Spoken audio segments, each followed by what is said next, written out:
समझे उस्ताद को, खुदा की कसम समझे। हम बड़ी नाइंसाफी करते हैं इनके साथ, बड़ी नाइंसाफी करते हैं। इंसाफ किया करो। उस्ताद होता क्या है, यही अहमद यार खान ने लिया। एक माँ आ गई, कहने लगी हुजूर बेटा है, कई मदरसों में भेजा, भाग आया, अब आपके पास लाई हूं। मुस्कुरा के कहने लगे फिर मेरे पास क्या करेगा? कहने लगे हुजूर पढ़ाइए इसको। कहने लगे अब बूढ़ा होने को ही, जवान हो गया, कहीं रुकता नहीं, मैं क्या पढ़ाऊंगा। माँ थी माँ, उसने कहा ना पढ़ाना है मत पढ़ाइए, कम से कम अपनी जूती उठवाते रहिएगा। आज अब्बा कह के जाता, सुनो मेरा लोंडा काम करने के लिए नहीं आया है, पढ़ने के लिए आया है, लोटा मत उठवा लेना मेरे लड़के से, झाड़ू मत लगवाना, मेरा लोंडा तुम्हारा नौकर नहीं है। याद रखिएगा, जिसे झुकना नहीं आता उसे उठना नहीं आता है। बुलंद होने के लिए गिरना पड़ता है। मिटा दे अपनी हस्ती को अगर कुछ मर्तबा चाहे कि दाना खाक में मिलकर गुले गुलजार होता है। मेरे लल्ला से कोई काम ना कराना। अगर उस्ताद कहते झाड़ू लगा दे तो बाप देख ले, कहता मेरा बेटा कोई नौकर है तुम्हारा, तो ले जा इसे अपने जहेज को उठा के। अगर ये उस्ताद की नौकरी नहीं कर सकता तो ये फिर कुछ बन भी नहीं सकता है। याद रखिएगा, खादिम बनना पड़ता है तब जाके कोई मखदूम बना करता है। माँ के पेट से मखदूम पैदा नहीं होता कोई भी। तारीख उठा लो, साबिर कलियरी को पढ़ो आप, पहले नौकरी किए तब जाके आका बने। गरीब नवाज को पढ़िए, पहले खिदमत किए तब जाके गरीब नवाज बने। यूं ही कोई माँ के पेट से गरीब नवाज पैदा नहीं होता। तो जो है आप लोग, चलूं आगे। तो कहते क्या, बोले जी काम ना कराना मेरे लड़के से। भाई आपको बता दूं, दो चीजें, एक होता ज्यादा काम और एक होता ज्यादा डांट। ये दोनों काम उस्ताद उसी के साथ ज्यादा करता है जिससे ज्यादा प्यार करता है। एक उस्ताद गिरामी थे हमारे, अल्लाह गरीब रहमत फरमाए, जामिया अल-जामिअतुल इस्लामिया रोनाई में सरकार मुफ्ती शब्बीर अहमद साहब किबला, सरकार भी जानते, सारे लोग उलमा अक्सर जानते, मुफ्ती शब्बीर अहमद साहब किबला। जब वो किसी से प्यार करते थे ना, तो अपनी क्लास में ना उसकी दो डंडी जरूर मारा करते थे। जब किसी से प्यार करते थे और नाराज हो जाते थे तो कितनी ताकत लगा ली, मारते नहीं थे। नाराज हो गए तो हम हाथ आगे बढ़ाते थे, कहते नहीं बे ये मेरी मार यूं ही नहीं मिला करती, मेरी मार भी नसीब वालों को लगा करती है। तो ये अल्लाह वालों की बातें होती हैं। ये लोग हैं, अगर उस्ताद मार रहा है ना तो दुश्मनी नहीं है, आपके बच्चे से प्यार है, वो कुछ बनाना चाहता है उसे। याद रखिए, जब तक कूटा काटी ना की जाए ना, उस वक्त तक सोने का जेवर नहीं बना करता है। भट्टी में पिघलना पड़ता है तब जाके कुछ बना करता है। तो मुफ्ती अहमद यार खान रहमतुल्लाह ताला अलैहि से वो खातून कहने लगी, हुजूर है चलिए ऐसा कीजिए, इसे पढ़ाइएगा नहीं तो कम से कम काम करा लीजिएगा। सुने उस्ताद क्या होता है। अंदाज़े बयां मेरा बहुत शौक नहीं है, शायद कि उतर जाए तेरे दिल में मेरी बात। रख लिया। हुजूर क्या काम है? फरमाया जाओ झाड़ू लगाओ। झाड़ू लगाई। हुजूर अब क्या करूं? जानवरों का चारा काट के लाओ। चारा काट के लाए। अब क्या करना? का इसकी कुट्टी बनाओ। अब क्या करना? जानवरों को डालो। अब क्या करना? सफाई करो। पूरे दिन का शेड्यूल बना दिया गया। रोज का यही काम था, जंगल जाना, चारा लाना, जानवरों की सफाई सुथराई करना। जब फुर्सत होती तो हजरत के पहलू में आके बैठ जाना, करवट में बगल में आके बैठ जाना, उनके सामने बैठ जाना। 7 साल खिदमत करते करते गुजर गए। जब आपके इदारे के तलबा की दस्तारबंदी का नंबर आया, अल्लाह अकबर, सारे फारिगीन जो थे तैयार होकर के नए कपड़े पहन के आए। लेकिन ये खादिम था, चूंकि एक कोने में वही पुराना लिबास, क्योंकि अभी जंगल जाना है, अभी घास लानी है, जानवरों को डालनी है, उसी लिबास में कोने में खड़ा है। एक खतीब खड़े हुए, नकीब खड़े हुए, आलिम खड़े हुए। उन्होंने दस्तार वाले बच्चों का नाम पुकारा, फला फला बच्चे मिंबर पे आ जाए। जब मिंबर पे वो आ गए, फिर मुफ्ती अहमद यार खां खड़े हुए। कहते यार तू क्यों खड़ा रह गया है, तू कब मिंबर पे आएगा? कहने लगा हुजूर मेरा क्या काम है, का इन्होंने भी फरागत हासिल की है, आज तेरे भी दस्तारबंदी की जानी है। रोने लग गया, हुजूर मैंने तो झाड़ू लगाई है, मैंने तो सफाई की है। एक दिन दरसगाह में नहीं बैठा, कहने लगे आना करीबा, जो तूने किया है वो किसी ने नहीं किया है, जो तूने किया है वो किसी ने नहीं किया है। करीब बुलाते हैं, बुलाने के बाद फरमाया जाता है, फरमाते हैं जितने फारिगीन है इनकी दस्तारबंदी फला मौलाना करेंगे, फला दस्तार बांधेंगे, फला दस्तार बांधेंगे। और उसे बुला के कहते हैं तेरी दस्तार अपने हाथ से हम खुद बांधेंगे। उसे मिंबर पे खड़ा किया। अल्लाह अकबर पढ़े मुफ्ती अहमद यार खान साहब को। आप पगड़ी लपेटते जा रहे हैं, हर पल पे रोते जा रहे हैं, लपेटते जा रहे हैं, रोते जा रहे हैं। उसने कहा था हुजूर रो क्यों रहे हैं? कहते हैं यार एक बात बता, आज इनकी फरागत हो जाएगी, ये तो मुझे छोड़ के चले जाएंगे, कहीं तू तो मुझे छोड़ के नहीं जाएगा। यार अगर तू चला गया, मेरे रजिस्टर कहाँ रहते हैं ये तू जानता है, चाबियां कहाँ रहती हैं ये तू जानता है, कौन सी कॉपी किस काम की है ये तुझे पता है। अगर तू चला गया तो मुझे कौन बताएगा, मेरे काम कौन सिखाएगा? जैसी इतनी बात कही है, चीख निकली शागिर्द की। उसने कहा हजरत जी मैं कैसे जा सकता हूँ? कहा किस लिए? कहा ये इसलिए जा रहे हैं, इन्हें हर मदरसा लेने के लिए तैयार था, हर उस्ताद पढ़ाने के लिए तैयार था, ये आज फरागत लेके चले जाएंगे, मगर मैं तेरी चौखट से नहीं जाऊंगा। कहा किस लिए? कहा जब दुनिया ने ठुकराया था तब तूने मुझे अपने सीने से लगाया था, पूरी जिंदगी तेरे कदमों पे रह के गुजारूंगा, और पूरी जिंदगी हजरत के कदमों में गुजारी, पूरी जिंदगी काम करते रहे। लेकिन उलमा फरमाते हैं उस दौर के जितने फारिगीन थे उन्होंने बताया यार कमाल था उस्ताद की खिदमत का, कमाल था उनकी जूतियां उठाने का, कि ये दरसगाह में पढ़ने वाले जब किसी मसले में अटक जाते थे तो इसी खादिम के पास जाते थे, कहते थे हल नहीं हो रहा है। खुदा की कसम उलमा कहते हैं कि जब वो बोलता था ऐसा लगता था जबान उसकी होती थी फैज मुफ्ती अहमद यार खान। नारे तकबीर, नारे रिसालत, मसलके आला हजरत, उलमाए अहले सुन्नत। सुभान अल्लाह, सुभान अल्लाह। ये उस्ताद की जात होती है यार, जो चीज ना बरसों घुटने रगड़ के नहीं आती वो उस्ताद की जबान से निकले हुए दो जुमले 2 लम्हों में दे दिया गया। अरे वाह भाई, झुकना सीखिए उस्ताद के आगे। उस्ताद उस्ताद होता है, उस्ताद उस्ताद होता है। याद रखिएगा, जहन कमजोर है, हिम्मत न हारिएगा। अगर किताबें याद नहीं रहती है ना तो किताबों से ज्यादा उस्ताद की खिदमत में वक्त गुजारिएगा। हाँ, उस्ताद की खिदमत में वक्त गुजारिएगा। उस्ताद एक इंजीनियर है, याद रखिएगा, एक इंजीनियर है। लोग किताबों से पढ़ाना जानते हैं, पढ़ना जानते हैं, उस्ताद निगाहों से पढ़ाना जानता है, निगाहों से पढ़ाना जानता है। जहां लोगों के जहन फेल हो जाते हैं ना वहां उस्ताद की दुआएं काम आया, उस्ताद की दुआएं काम आया करती। जुमले होते हैं वक्त वक्त के जुमले, वक्त वक्त की बात होती है।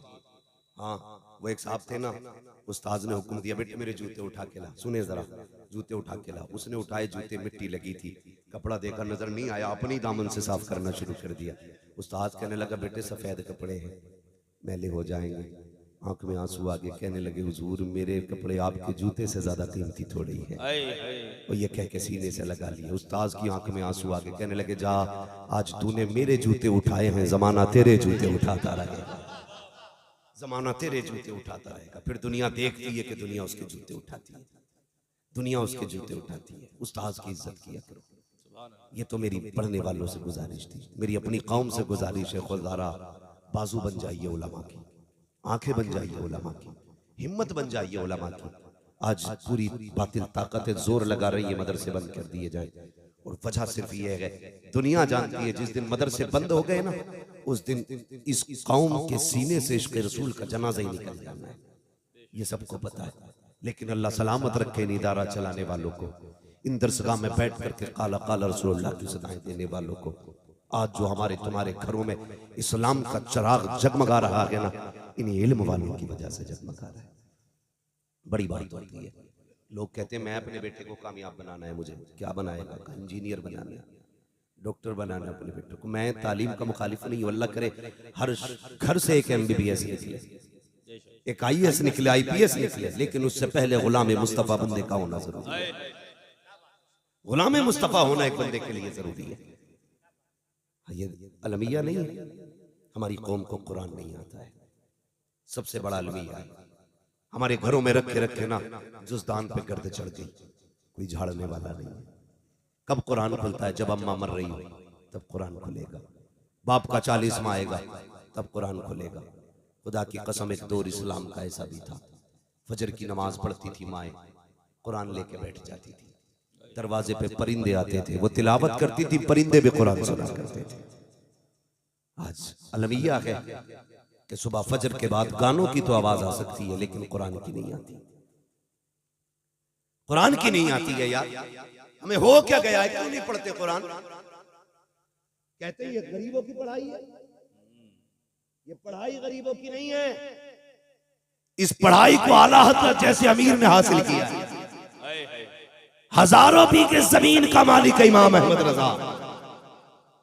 हाँ, कई किलोमीटर रकबे का मालिक नकी अली खान, रजा अली खान। पढ़िए, मसला यह है सरकार, अमीर बच्चों को पढ़ाना ही नहीं चाहता मदरसों में, और गरीबों की स्कूल में जगह नहीं।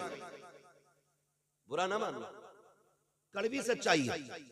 गरीबों की स्कूलों में जगह नहीं है। एक बंदा ना अपने बच्चों को पढ़ाना चाहता है, स्कूल जाता है, सबसे पहले कहा जाता है यूनिफॉर्म कंपलसरी। कितने की है? 4000। कोर्स कंपलसरी कितने का है? 13000। गाड़ी लाएगी लेके जाएगी उसका अलग, और फिर जो हमारे स्कूल की फीस है सालाना 1.5 लाख, वो अलग। तो यहां तो वही पढ़ाएगा ना जिसके पास पैसा हो। जिसके पास कुछ नहीं होता ना, फिर उसे रसूल का घर मदरसा अपने सीने से लगा जाए।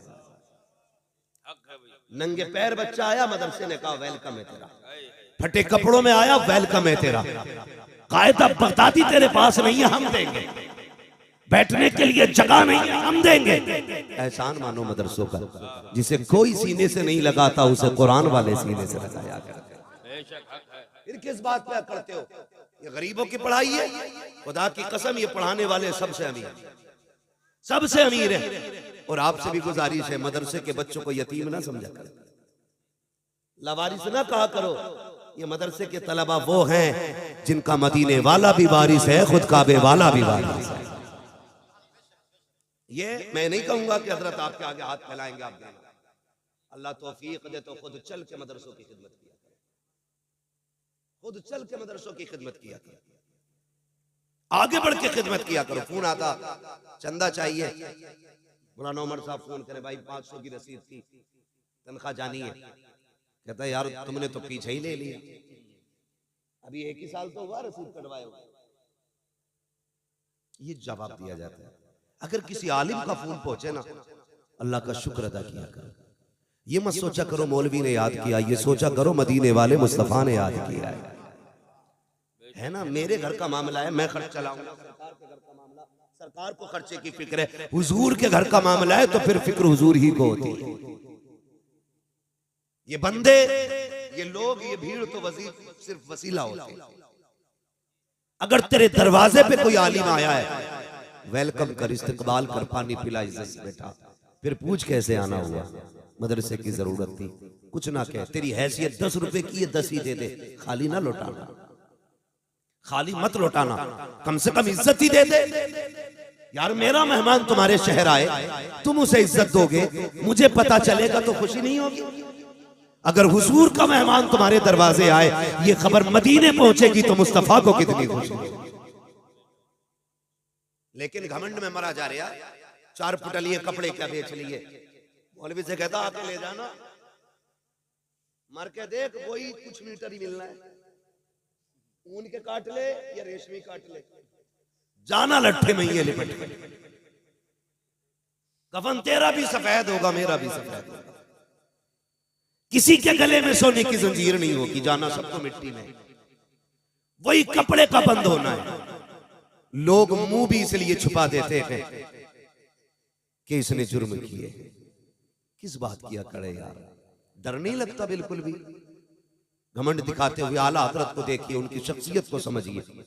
आप अगर तारीफ पढ़े ना तो लगता है कि हम कहां जी रहे हैं। 100 से ज्यादा उलूम पर महारत ताम्मा रखने वाली जात, जिसने इल्तिजा की हुजूर को देखने की तो आंखों से देखा है, जिसने 1000 से ज्यादा किताबें लिखी, लेकिन उसका नजरिया क्या था? उसने कहा मुजरिम को न शर्माओ, आबाब कफन ढक दो, मुंह देख के क्या होगा, पर्दे में भलाई।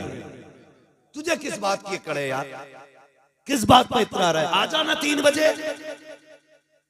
3 बजे कहता सॉरी हजरत जी मैं यहां था नहीं। शर्म नहीं आती है?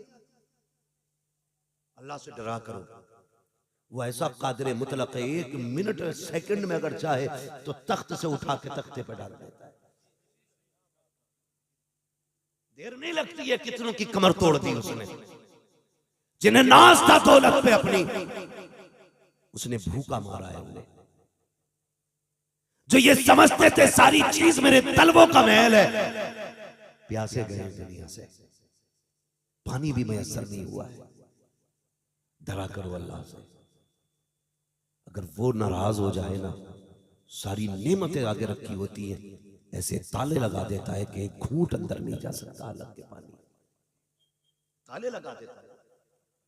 अल्लाह नाराज होता, जमीन नहीं फाड़ता, आसमान नहीं गिराता छत से सर पे, बिल्डिंग नहीं गिराता है। वो नाराज होता है ना, खुदा की कसम अगर वो बंद करने पे आए ना तो पानी का एक कतरा लगा अंदर नहीं जाने देता। डरा करो अल्लाह से। दरवाजे पे कोई आलिम आ जाए करे ना तो जलील ना किया करो, किस्मत पे नाज करके उसकी इज्जत किया करो। और ये घमंड उसकी रहमत है, कहती निकाल दे ये सरिया घमंड का गर्दन से। जिस दिन मैंने तोड़ दी कोई जोड़ने वाला नहीं मिलेगा। हाँ है किस अकड़ में यार, कितनी इज्जतें हमने दी। शादी होती है सरकार, शादी अल्लाह सलामत रखे मेरे उस्ताद मोहतरम को। कभी कोई आके मदरसे कहता ना बच्चों को भेज दिए तो हज़रत फरमाया करते तेरे बाप के नौकर हैं। हाँ अल्लाह सलामत रखे, औलाद से ज्यादा प्यार। और ये बात गालिबन सरकार को याद भी होगी। कई लोग आके भेज दिए बच्चों को, क्यों भाई, कि वो बिरयानी ठंडी हो रही है। फरमाने लगे जा जा, ठंडी हो या गरम, जब मेरे बच्चे जाएंगे तब तुझे खिलाना पड़ेगा। ये तेरे मोहताज नहीं, तू इनका मोहताज है। ये सिखाते थे इल्म वालों का मकाम क्या होता है। तो दावत होती है तो करते देते हैं। जान अल्लाह मौलाना से कहिए बच्ची से बालकों की दावत है, बालकों ही कहना है, बालकों की दावत है। और नाक तक खा के बैठ गया, 4 बजे तक एक बच्चा नहीं आया। तुम्हें बता दूं मदरसे वालों की दावत किया करो ना तो बुलाने खुद जाया करो, इसलिए कि ये इतनी खुददार कौम है, ये फाके से तो मर सकती है, बिन बुलाए तुम्हारे दरवाजे पर टुकड़े तोड़ने नहीं आ सकती। वाह वाह वाह वाह वाह, आया करो बुलाने के लिए, अरे वाह क्या जुमला, खुद आया करो। मगर होता क्या है, हमारे बच्चों की दावतें कब होती हैं, जब 40वां हो तब मदरसे वाले याद आते हैं, जब तीजा हो तब पहले मदरसे वालों को बुलाया जाता है, जब अम्मा का इंतकाल हो गया हो तब कुरान वालों को बुलाया जाता है। मेरी कौम में पूछना चाहता हूँ, जब बेटे का वलीमा था तब मदरसे वाले कहाँ थे, जब बेटी की रुखसती हो रही थी तब मदरसे वाले याद क्यों नहीं आए। अगर दावत भी कर दी जाए तो बुलाना भूल जाते हैं, कहते हैं हजरत जी दिमाग से निकल गया था। मुझे पता अगर ये दिमाग से निकले हैं तो वो जो आगे वाले टेबल लगे हैं वो किसके लिए लगे थे, का इस पे स्टैंडर्ड लोग बैठेंगे। किसको स्टैंडर्ड तुमने कहा, जिसके पास 12,000 का कोट है वो स्टैंडर्ड होता है, जिसकी आंखों पे 16,000 का चश्मा है वो स्टैंडर्ड होता है, जिसके सर पे 6,000 का कैप लगा है वो स्टैंडर्ड होता है। ये तुम्हारा मैयार है। 24,000 के जूते पहनने वाले को तुम स्टैंडर्ड कहते हो, गलत है। चल पूछ मदीने वाले से स्टैंडर्ड किसे कहा जाता है। आज भी आवाज आती है खैरुकुम मन तअल्लमल कुरान व अल्लमहु। स्टैंडर्ड वो नहीं है जिसके जूते कीमती है, स्टैंडर्ड वो नहीं है जिसका लिबास कीमती है, स्टैंडर्ड वो नहीं है जिसका चश्मा कीमती है, स्टैंडर्ड वो है जो कुरान पढ़ा करता है, कुरान पढ़ाया करता है। नारे तकबीर, नारे रिसालत, मसलके आला हजरत मुफ्ती हम्माद साहब किबला। अरे वाह भाई, पहले नंबर पे दावत कुरान वालों की किया करो। ये बात मैंने रात भी कही थी और फिर कह रहा हूं, मेरे सरकार बैठे, मुझे डर नहीं है। बाप के सामने बेटा फिर किसी से भी लड़ जाता है, क्योंकि संभालने के लिए होता ही अब्बा है, इसीलिए वो होता अब्बा है, इसीलिए वो अब्बा होता है। हाँ? तवज्जो है आप लोगों को। हमारी कौम के हालात जानते हो, कह रहे फसल मर गई तो किसी ने कहा फला बाबे के पास चला जा, घोड़े की पूंछ का बाल देता है। हमारे अकीदे देखिए, अकीदे। मुझे कोई वहाबी ना समझे, तुम में सबसे पक्का सुन्नी हूं और सबसे पक्का बरेलवी। हल्के में मत लेना, लेकिन समझाना चाह रहा हूं। बहुत गौर से सुनिए। फला बाबे से चले जाओ, घोड़े के छल्ले देता पूछ के, चारों कोनों में खेत के एक एक दबा दो, फसल नहीं मरेगी। एक तो खुले में ऐलान कर जाता है ये घोड़े की नाल की अंगूठी है, जो पहन लेगा कभी नुकसान नहीं होगा। इतनी जरूरत हो गई सुन्नियों की गलियों में ये नारे, और तुम्हारा ईमान इतना कमजोर कि तुम कुरान से ज्यादा घोड़े की पूंछ में एतमाद करते हो।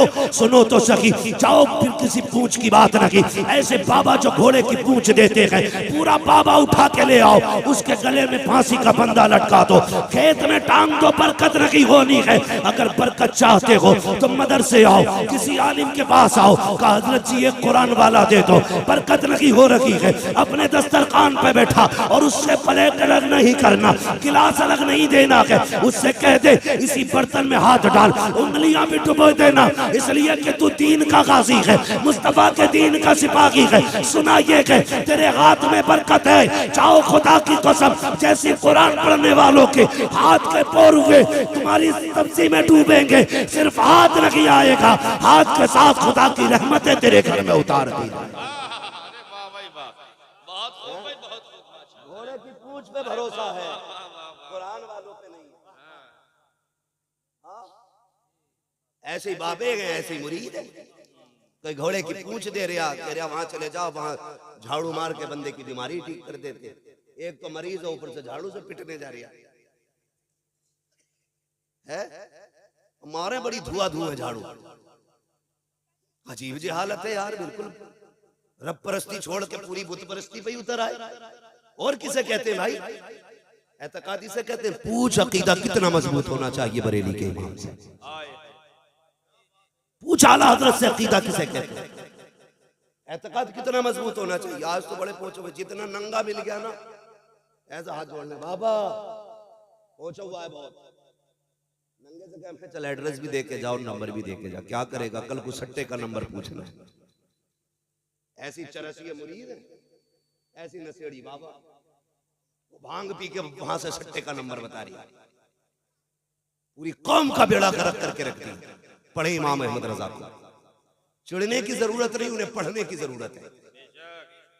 जो पढ़ना जानता है वो इमाम अहमद रजा को पहचानता है, जिसे पढ़ना नहीं आता उसकी समझ में इमाम अहमद रजा कभी नहीं आता। आप पढ़िए जरा, समझिए सरकार आला हजरत को।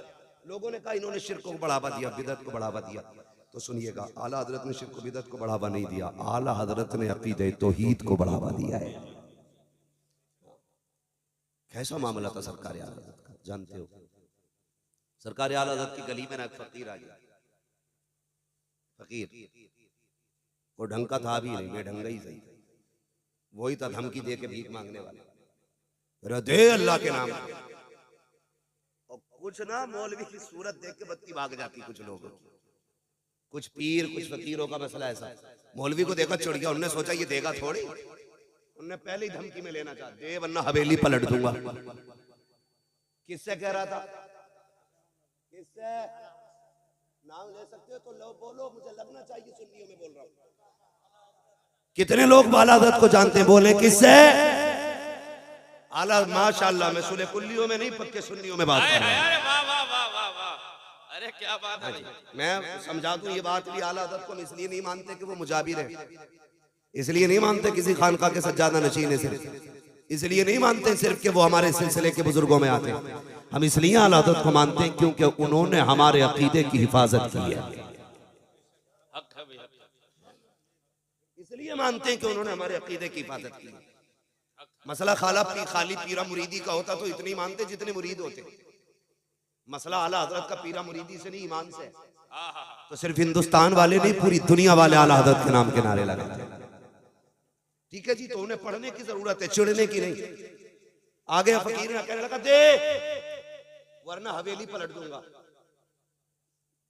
तो फरमाने लगे मिल्कियत तो मेरे मुस्तफा की है, तेरी औकात कैसे तू पलट देगा हवेली? हाँ? सारी मिल्कियत मेरे मुस्तफा की, ये दावा गलत। फरमाने लगे कितने चाहिए? कहा 10। फरमाने लगे 20 दूंगा, लेकिन ये बदल दे जो तू कह रहा है, हवेली पलटने की बात ना। उसने कहा दे रिया या पलटू? आला हज़रत कहने लगे तू सुबह से शाम तक चीखता रहे, मैं तुझे 1 रुपया नहीं दूंगा। अंदर से अम्मी की आवाज आई, लल्ला बेटे अहमद रजा फकीरों के मुंह नहीं लगते, दे दे बेटे। कहने लगे अम्मी बात मेरी होती तो बर्दाश्त कर लेता, बात मेरे महबूब की है, हुजूर की बात है, बर्दाश्त नहीं की जाएगी। इसने कहा कैसे हवेली पलट दूंगा। अहमद रजा पूरी जिंदगी कहता रहा, एक तरफ अदाए दी एक तरफ हासी दी, बंदा है तन्हा शाह तुम पे करोड़ों दुरूद। इसकी कैसे मान लो ये हवेली पलटने आया मेरी। माँ ने कहा बेटे दे दे, कहा नहीं अम्मी जब तक ये जुमले नहीं बदलेगा अहमद रजा 1 रुपया नहीं देगा। सरकार मुफ्ती आजम इन छोटे से थे, छत पे खेल रहे थे। जब लोगों की छतें नहीं थी तब इमाम अहमद रजा का 2 मंजिला मकान खड़ा था। ये भी सुन लीजिए, वो अगरबत्तियों से अमीर नहीं हुए, जिन्हें कितने घरों के चूल्हे इमाम अहमद रजा के घर से चला करते थे। ये भी ज़हन नशीन कर ले बात। चादरें बेच के अमीर नहीं हुए, फूलों से नहीं हुए। जितने आजकल के पीर कमाते हैं उतने तो अहमद रजा के घर से रोज लुटा दिया जाता है। आज भी लंगर चलता है, लंगर देख रहा हूं, कहता हमारे हजूर पीली तायरी खिलाते। मैंने कहा 1 टाइम खिलाता तेरा पीर, जा मेरे पीर की चौखट पे देख, 1000 से ज्यादा 3 टाइम जामे तो रजा में खाना खा रखे हैं। 1000 से ज्यादा 3 टाइम मंजर इस्लाम में खाना खा रखे हैं। 1000 से ज्यादा 3 टाइम मंजर इस्लाम में खाना खा रखे हैं। बताइए किसका लंगर है? तो तुम्हें भी कहना पड़ेगा, खाते हैं तेरे दर का, पीते हैं तेरे दर का, पानी है तेरा पानी, ताना है तेरा।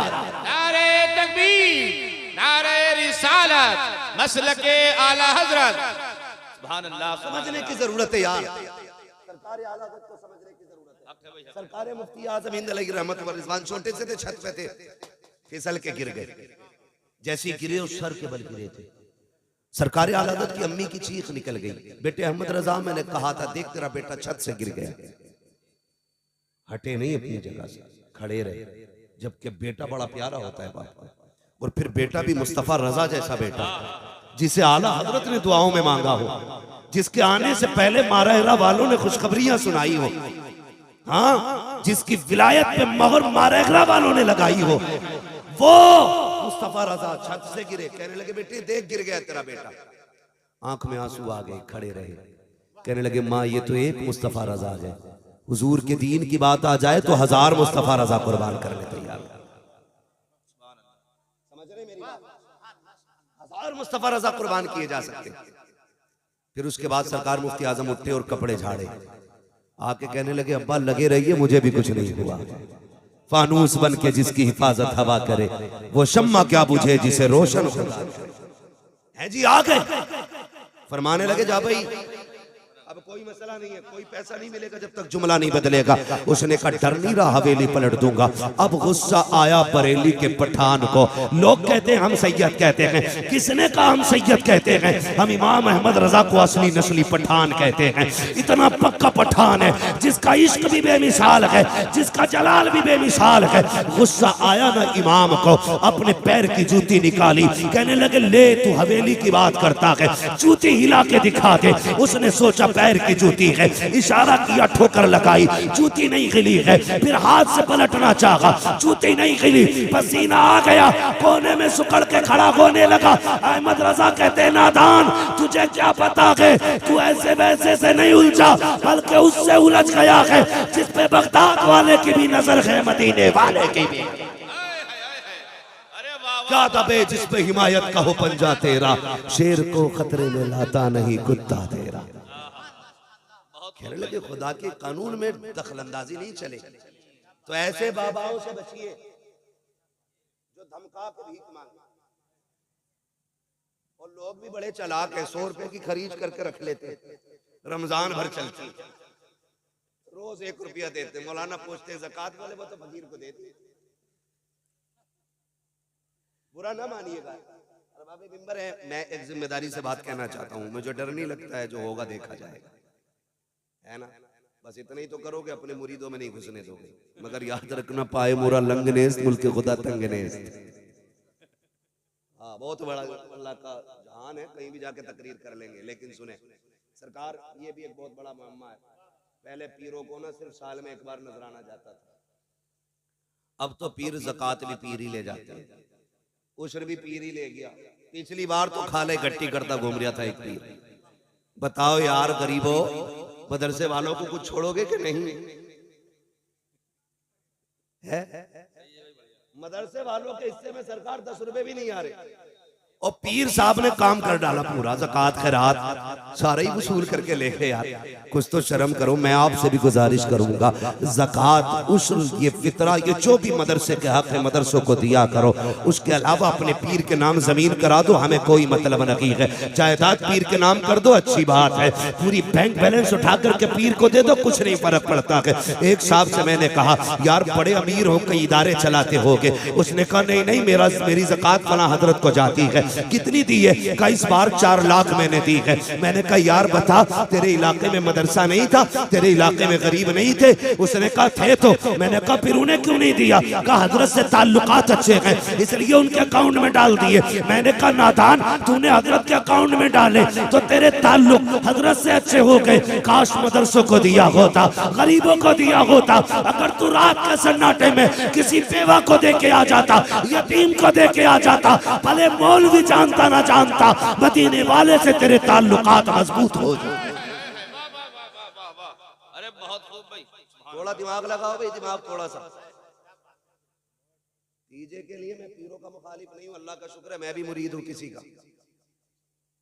मैंने दामन थामा है सरकार ताजु शरिया का, जिसने जाते जाते कहा था अख्तरे कादरी खुल्द में चल दिया, खुल्द वहां है हर एक कादरी के लिए। मैं ये तो नहीं कहूंगा आपने किसका दामन थामा है। रोटी खाते तो देखभाल की थामा होगा, खास तो खाते नहीं।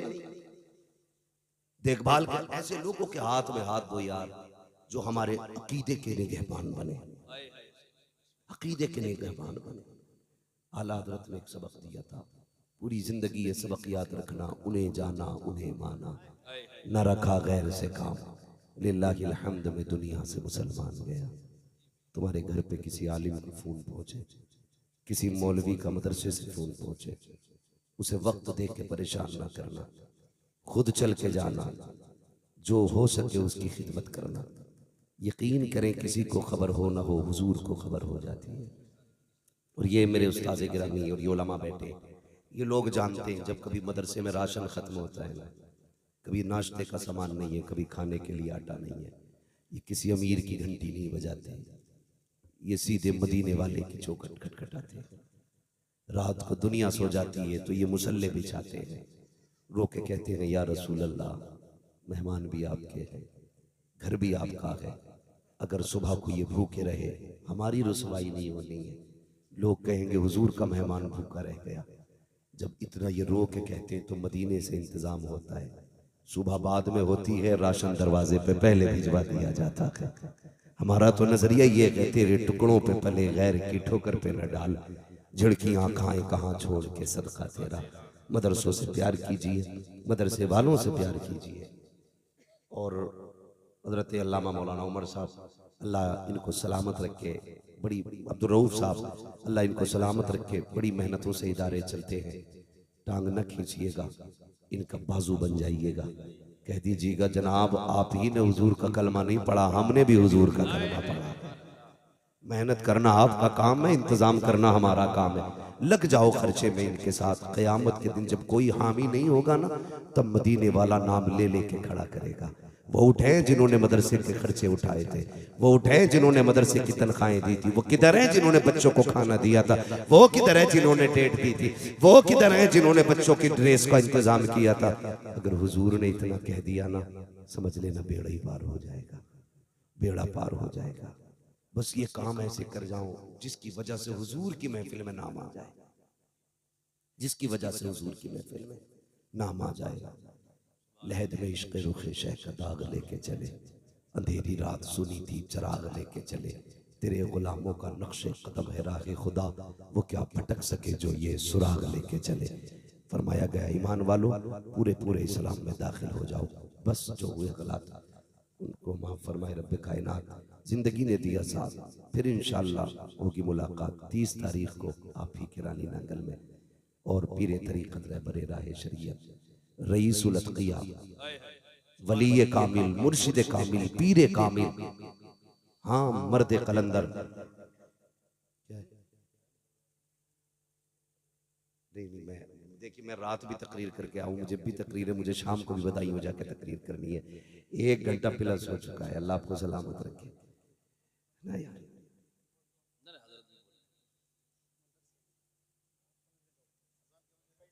बजे अजान का वक्त होने वाला है। 1 बजे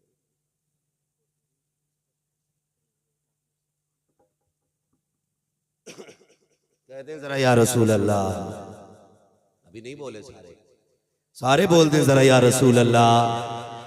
जिन्होंने बगैर कहे हाथ उठाए, अल्लाह आज की महफिल के सदक़े में मरने से पहले हुजूर के मदीने की हाज़िरी नसीब फरमा। मुझे हुक्म दिया जा रहा है कि बस 15 मिनट और इंशाअल्लाह गुफ्तगू करनी है मुझे।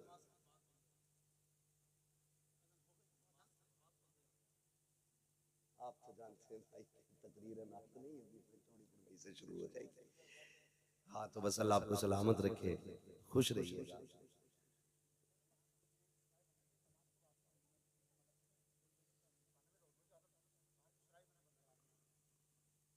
इंशाअल्लाह नमाज मदरसे में अदा की जाएगी और वादा करें इंशाअल्लाह सारे पाक लोग मदरसे में नमाज अदा करेंगे, इंशाअल्लाह करेंगे ना इंशाअल्लाह।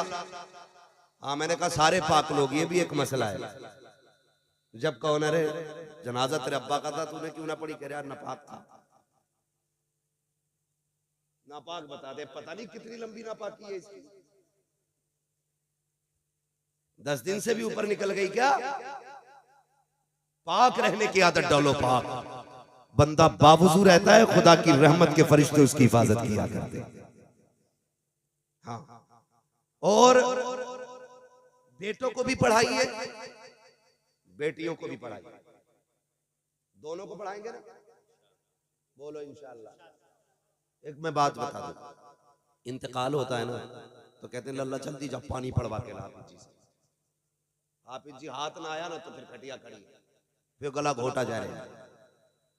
कम से कम इतना कर जाओ कि अपने बच्चों को कुरान पढ़ा लो, ताकि तुम्हारा दम निकलने लगे तो किसी का मुंह ना देखना पड़े। तेरा बेटा तेरे बगल में खड़े होकर कुरान की आयतें पढ़ना शुरू कर दे। ये नसीब की बात होती है भाई। जिनके बेटे हाफिज बने ना, वो अपने बेटों से कोई ज्यादा काम ना लेना, उनकी बस एक ड्यूटी लगा देना, तुझे इसलिए पढ़ाया गया कि मरने के बाद हमारे काम आ जाए। ये उनसे कहिएगा, भाई हैं बेटे हैं, उनसे कहिए मरने के बाद हमारे काम आ जाए। वो पूछे कौन सा काम? का जब मिट्टी देने के बाद दुनिया लौट आए ना तो 2-4 पारे बैठ के हमें कुरान के सुना देना, 2-4 पारे कब्र पे बैठ के सुना देना। ये सबसे बड़ा फायदा है कुरान पढ़ाने का बच्चों को, कि तुम्हारी दुनिया के लौट आने के बाद बेटा बैठेगा, अकेला बंदा कब्र में होगा ना, फिर डरेगा नहीं, बेटा कुरान पढ़ता होगा। लेकिन मिजाज ही अलग है। अल्लाह हमारे सुन्नियों को अक्ल सलीम अता फरमाए। हम करते क्या, अरे देखी जागी जो होगी, जाना तो मट्टी में ही है, बड़ी जिर्रत से कह रहा तो होगा, देखा जाएगा। आ जाती है ना शबे कद्र या शबे बारात, पूरे कब्रिस्तान में झाड़ू लग रही है, खुरपे लेके घास खोद रहे, क्या कर रहे हो? कि कब्रिस्तान की सफाई। कहा क्यों? कि पता ना आज शबे कद्र है। मौलवियों से कह रहा तुझे, तुम्हें पता ना आज शबे बारात है? तो मैंने कहा भाई फिर क्या कर रहा है? कई जगहों पे क्या होता है, लाइट लगाई जाती है, इतनी लाइट कब्रिस्तान में लगा दी जाती है कि बल्ब ही बल्ब। सुने बहुत गौर से जो मैं कह रहा हूं, अभी कोई नतीजा ना निकालना, जब बात पूरी हो तब नतीजा निकालिएगा। इतनी अगरबत्ती है कि कब्रिस्तान में धुआं ही धुआं। कुछ तो अब्बा के सिर पे गाड़ का आता अगरबत्ती, जहां सर है ना वही। उलमा से पूछो कब्र पे आग को नहीं रखना चाहिए।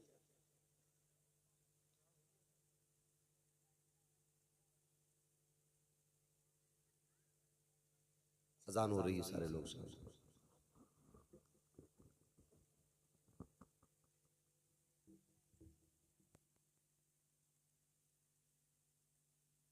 देखिए जिस मकसद से इस जलसे को सजाया गया ना, अब वो सात सईद करीब है। अब फारिगीन के सर पे ताज रखा जाना है उलमाए अहले सुन्नत के हाथ से। ये वो ताज नहीं है जिसके उतरने के बाद बरकतें खत्म हो जाती हैं। ये वो ताज है, जब ये आज रख जाएगा तो इसकी बरकतें क़यामत तक इंशाअल्लाह महसूस की जानी है, क़यामत तक महसूस की जानी है। वो तलबा जिनकी दस्तारबंदी होनी है, उन्हें फौरन मेंबर शरीफ पे लाया जाए। कारी साहब आप जाइए, इधर बच्चों को लेके आइए। अब वक्त ज्यादा नहीं, बैठ जाइए भाई, जो लोग जहां खड़े हैं ना बैठ जाइए।